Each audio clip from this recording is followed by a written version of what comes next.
Life before A Better Way was pretty decent. Growing up as a kid, I had great step-parents, great real parents, great brothers, sisters. There was no alcoholism really to speak of. I mean, everybody kind of drank socially, and never really saw outbreaks of anything, no abuse, nothing really. I was pretty darn normal growing up as a kid. My addiction and abusive behavior pretty much started and has always been beer. I always say I'm not an alcoholic, I'm a beeraholic, because I never drank anything else but beer. May do a shot or something once a year to celebrate somebody's birthday or something, but it was always beer. It was always Miller Lite, or it was just a beer. And cigarettes and beer. That's what got me going. Never thought I had a problem because I didn't start drinking until 5 o'clock in the afternoon. Would stop at 10 o'clock, eat my dinner, go to bed, wake up the next morning, not really feel hungover. But as life progressed, you start feeling that something's wrong, and you start feeling not as productive. You're not getting as much rest as you thought you were, just moving throughout the day. Really awoken to my need for help through Julie. Julie's my ex-wife. When she said, I can't do this anymore. I can't be with you anymore.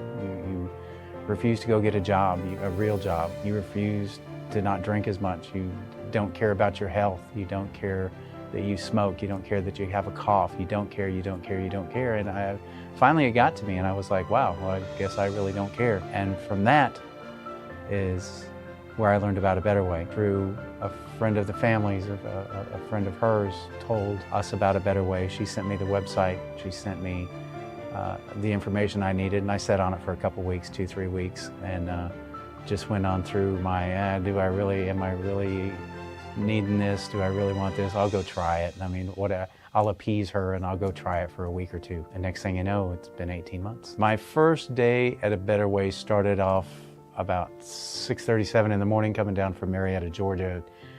Stopped off at a little convenience store to have my last Red Bull and my last cigarette before I actually arrived here. And when I arrived here, to my surprise, I tested positive for alcohol and tobacco. I was like, well, I hadn't drank since last night, and how long does tobacco stay in you? And then I realized, wow, these guys that were intaking me were serious about this thing, and I had to get more serious myself, I guess. Scary, again, coming down to the scary part, giving up a lot of the stuff that I thought I was going to be able to bring with me. I couldn't bring with me, so I ended up with a few shirts and a few socks and pants and underwear, and put it into a bag and trekked on up over to Grace House, and got me settled in, and walked around the corner, and there was a bunch of guys, 10, 12 guys, all washing vans. It was a beautiful spring day. And it was about 75, 80 degrees, and they were washing vans, vacuuming it out. Next thing I know, somebody gave me a rag and somebody gave me a vacuum, and I just integrated right into the group. I mean, literally within a couple minutes, it was, what's your name? Todd. Where are you from? Marietta. And then boom, it was just right on into brotherhood, man. It was kind of crazy that within a matter of moments, I was like, okay. The structure here at A Better Way takes a little bit of getting used to. When you're going through your mess, or you're just dealing with everyday life, you're not getting up at 4:45 in the morning. Most of us weren't. And rolling your eyes and wondering what the heck you're doing here. Why are you really here? I don't have this, my problem's not this big where I'm gonna have to go through this. And then you have to get up, and then you got to read the Bible, and your eyes are foggy, and you don't have a Coke, or especially if you don't have a caffeine coffee, and you kind of make it through that, and then it's time to go eat breakfast, and I don't eat breakfast at 5:15 in the morning. I don't eat anything until noon. So you get on that wagon of not liking it and hating it, not liking it, anticipation of this, and you know what's going to happen, and looking forward to something wasn't always a good thing. You don't always look forward to prayer circle, study hall. You don't always look forward to it in the beginning. After a while, because of things that have been, and I really don't want to use taken away from you, but removed out of your normal lifestyle that you normally would do, that's all gone. You're focused on the lifestyle that's here at A Better Way, that you're broken and you need to get fixed. And the way to fix you is to kind of break you again. And by that I mean restructuring is part of what I feel like is what I needed for me, is to restructure my everyday lifestyle and not just getting up and going to work, but the way I focus and think about God. I mean, everybody thinks about God.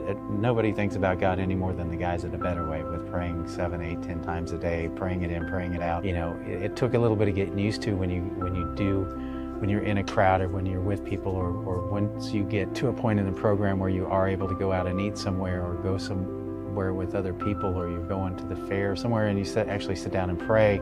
And you know, it used to be like, I would never pray in public. Are you kidding me? Now it's like, I don't care. The structure here at A Better Way, actually, when you think about it, it's very simplified. There's a rhyme and a reason for everything. The reason you wake up so early, or the reason you go to bed early. There's a reason you have prayer circle on certain days, and the reason you go to church on certain days. So the restructuring was a big part of who I am now, I believe. The brotherhood and camaraderie that you gain with knowing a lot of these guys is that you realize that you're not as messed up as you thought you were, but yet you're more messed up than you thought you were. There's a lot of guys here that have had it a lot worse than you have. There's a lot of guys here that haven't had it as bad as you had it. And with making friends, but you don't make friends here. With the guys you get to know here at A Better Way, and hearing their stories and what they've gone through and their families, it kind of makes you think at night, and it makes you pray for the guys that, you know, one of them's going through this, or their mom's going through that it makes you think of things that you've never really thought about praying about before. Having so many guys to pray for. When I went on the Florida trip, I was looking forward to it, but it wasn't going to be for me that big a deal.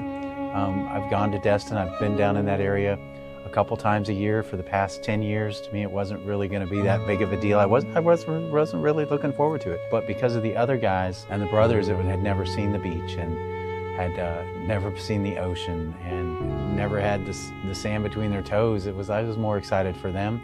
Although when I got down there, it totally flipped.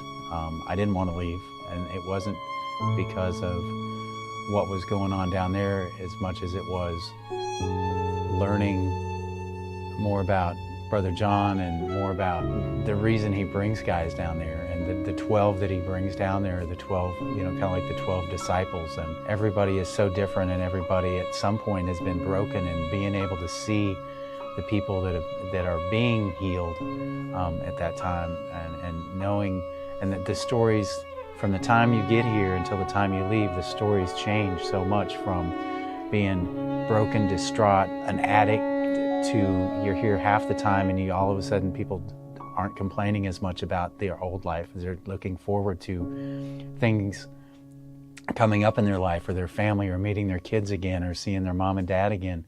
So that Florida trip really kind of brought all that together. At the time when I went, I was there I think I went right about at a year. So I'd had a lot of time here to meet a lot of the guys and be there with, you know, really kind of buddies hanging out at the beach. It was pretty cool. It was cool seeing a lot of the guys being baptized for the first time. I had actually been baptized when I was 14, but I was kind of joke around that it must not have stuck, because I wasn't as good of a Christian as I thought I was going to be after I got baptized, and realizing that God's with you and Jesus is with you throughout your life, and just to reconfirm that and being baptized for me again really was, I don't want to call it life-changing, but there was something in it that was a pureness that came out of it, and you know, being there with Brother John and the other guys was definitely something special. I really screwed this one up. It just doesn't mean anything to me that much.